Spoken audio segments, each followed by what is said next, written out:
Gray people and the rainbow tribes. Why is that so relevant to understand and to perhaps make into a personal inquiry today? Hi, my name is Claudia Sky, and in this video I'm going to share my experience and perspective around what I just say and explain why it is really relevant for every single one of us, I believe, today. And if you're somebody that gets kind of tripped up with the words of rainbow and unicorns, then you can either turn this video off now, or you might just find yourself listening or watching till the end, because it is not what you think.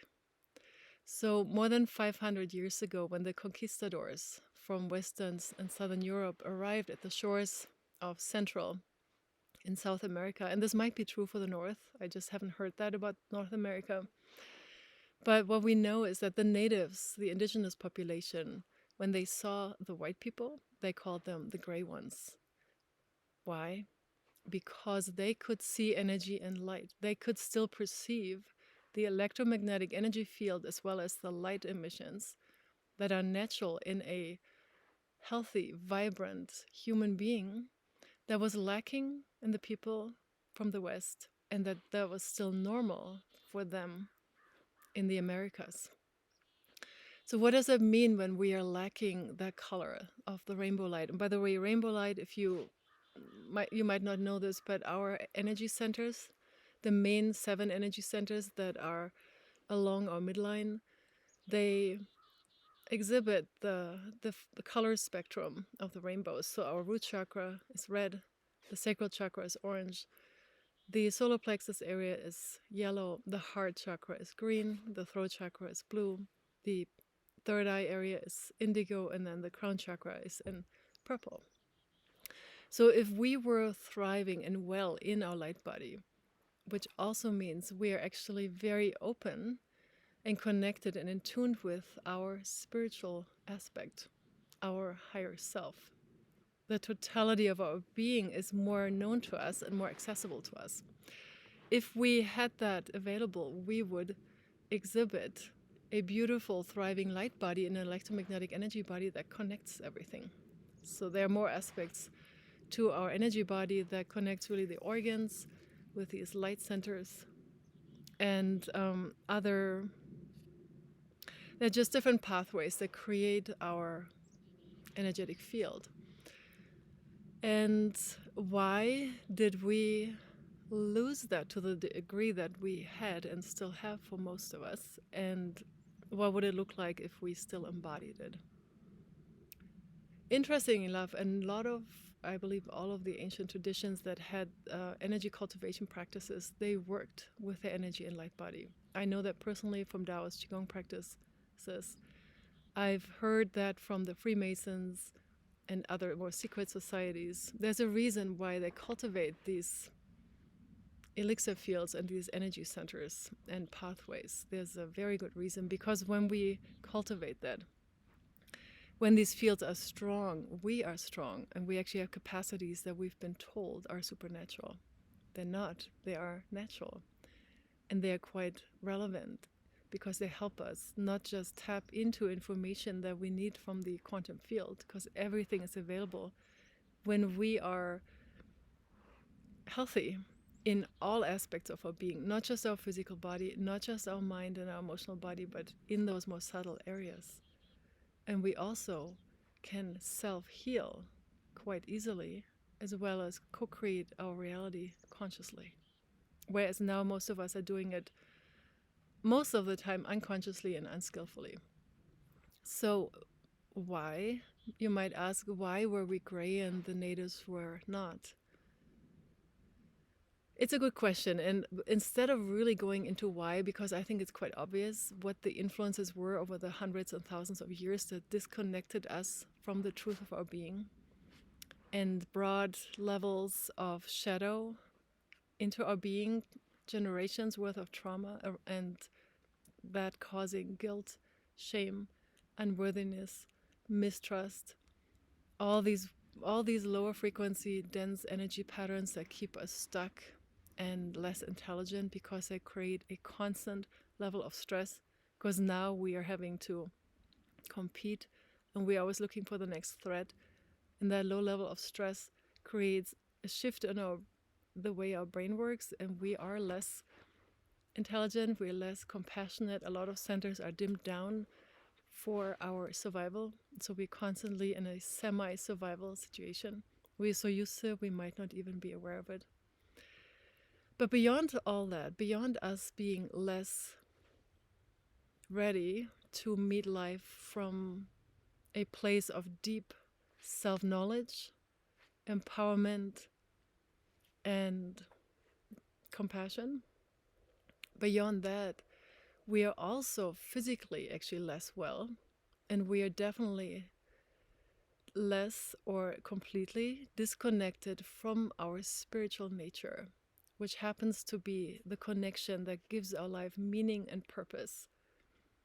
Because when we're honest with ourselves, most of us, even though we might have a lot of things that seem to qualify us for being really happy, a good job, a thriving family, a healthy body, success, vacations, financial well-being, most of us are looking for something deeper. And that, I believe, is only found and touched when we really go into the journey, into our heart, from where we wake up to things that we've been missing. For me, I went onto that journey about 5 years ago when I had spent time with indigenous wisdom keepers that still very much exhibited that full rainbow. And it's funny because now I can see in some of the weavings they had, I was given a belt. The band of that belt was in the color of the rainbow. And so the rainbow, of course, has been a symbol in many traditions. And up until more recently, I didn't really understand what it stood for. But when we cultivate our energy body and our light body, which was the journey I found myself taking without really deciding for it, because my intention was to live in my heart. And I asked God or life to guide me into being fully home as my full higher self in this physical body. And to my surprise, what started happening was that I began to see energy and light, and I would see and be guided into certain practices that I didn't know about that came directly from within. I was guided to do certain things that then, when I was practicing that and following this guidance, I would literally see pathways and energy centers turn on. I would see where that was, what color that was in, what happened when that happened.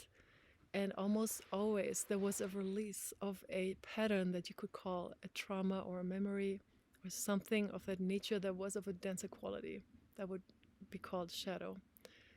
Sometimes that was from my own life. Sometimes it came from remembering a past lifetime. And sometimes it came from working with a pattern that then I realized this was ancestral. It wasn't even mine.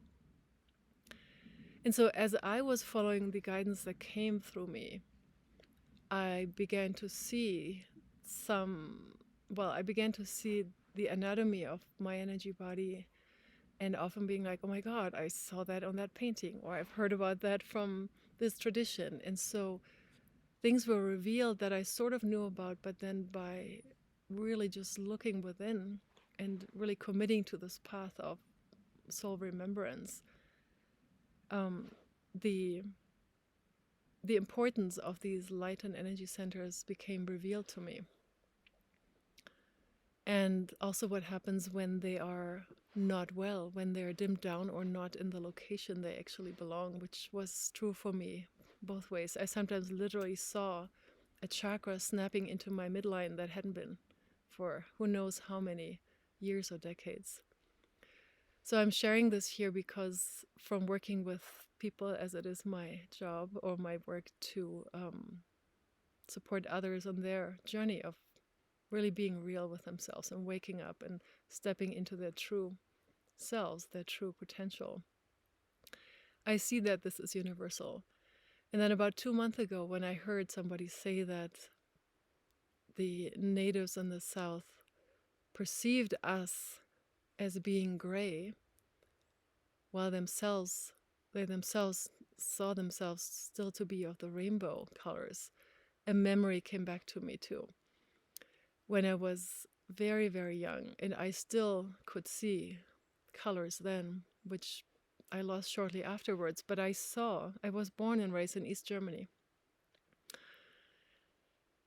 And that was a country where everything was gray. But I remember as a child sort of really waking up to my environment and seeing and thinking, oh my God, the people are gray. They have completely lost their connection with God, with their own divine selves. And they're living so separate that they are not receiving the beauty and the energy and the power, frankly, that is all around them. They were so cut off from that. And then I fell asleep as well.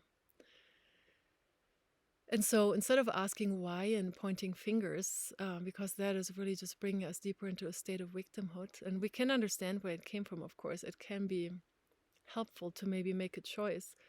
I find it really important to simply take the power back into our hand and do what it takes. It takes making time and space to cultivate these forgotten, hidden gems and treasures that are with you, because they are not gone. They're simply overshadowed by the programming, by the conditioning, by all the mental baggage and illusion and the story we've been told that we can call a big part of the matrix. And so we can call back that power. We can call back our light. We can do shadow work. We can release what is the way, which seems to be in the way, and simply honor how we're energy and light, how we can work with that. It's the most liberating and beautiful journey, because on that journey, at least I can say that for myself and the people that I'm witnessing doing this work, you get to know yourself in a way that you didn't know you could. You grow in self-respect because you see and honor the choices you've made and the difficulty you've been through to get here to this point where you can now look at it and say, like, wow, I chose all that. Well, then let me harvest the gold and the wisdom and the strength that must come from having gone through these challenges. Let me come out victor and stop being a victim. Let me turn this around and rise from these ashes. It's all up to us. I find that really empowering. And so, rainbow or gray, at this point, when we become aware of this and we no longer ridicule, perhaps, some of these truths, but we're humble because we are hungry and we are burned out or bored or whatever we are, disillusioned, and we are looking for truth. We're looking for something real. The best place I have found is to look within, into the very depth of our heart. And I haven't sat next to an elder who lives in that place that didn't exhibit an incredible amount of compassion and patience and understanding and beauty. And in that authenticity is really making or is demonstrating what it can be to be a human being and to live with that level of grace and true power that is true for all of us. Thank you for listening. Thanks for sharing. If you find this inspiring, reach out to me if you have questions. Get on a call with me if you're curious about how you might call back these powers that are within you. I wish you a beautiful day.